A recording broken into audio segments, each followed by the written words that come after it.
À 6h54, la question santé d'Europe 1, Thomas Soto. On est tous pareils, on aime bien un bon dîner entre amis, on aime bien aussi se retrouver un peu seul parfois. Bonjour Dr Kierzek. Bonjour Thomas. Alors non, vous n'êtes pas devenu sociologue, mais notre vie sociale joue vraiment sur notre santé. Oui, on savait que des amis proches ou des interactions sociales aidaient à rester en bonne santé, à mieux vieillir notamment. Mais là, cette étude qui est publiée et qui compile 4 études épidémiologiques nous donne 2 informations nouvelles. La première, c'est qu'il y a un lien entre relations sociales et des marqueurs physiques et biologiques qui ont été mesurés par ces chercheurs.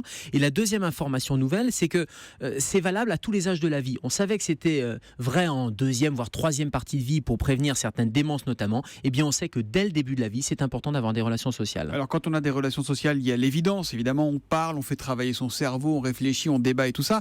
Mais physiquement, qu'est-ce qu'il y a de différent entre un hypersociable et un solitaire dans l'âme ? Eh bien justement, ce sont ces marqueurs que les chercheurs sont allés identifier. Et ces marqueurs entre relations sociales et santé, c'est la pression artérielle, c'est le tour de taille, c'est l'indice de masse corporelle, donc le rapport poids-taille, et puis même les protéines de l'inflammation, notamment la C-réactive protéine, la CRP. Eh bien, quand vous avez moins de relations sociales, eh bien vous avez ces marqueurs péjoratifs qui vont augmenter, en particulier ces protéines de l'inflammation. Ça veut dire quoi ? Mais ça veut dire que on le sait, ça, on comprend.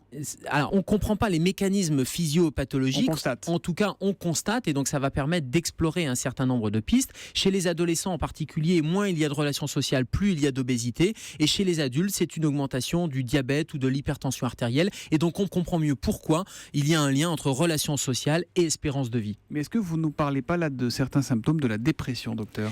Non, justement, parce qu'on est sur des marqueurs physiques et biologiques et pas sur des marqueurs psychiques, j'allais dire, ou d'enquête. Donc, on est vraiment sur des choses qui sont quantifiables. Et quand on parle de quantification ou de quantité, eh bien justement, il y a une différence entre les relations sociales quantitatives, et elles sont importantes en début et en dernière partie de vie. Et par contre, au milieu, pour l'âge adulte et les adultes d'âge mûr, c'est plutôt la qualité des relations sociales qui serait intéressante, là aussi, pour avoir de bons marqueurs biologiques. Lui sociabilise la nuit aux urgences, mais aussi le matin avec nous à 7h-5 pour la question santé d'Europe 1.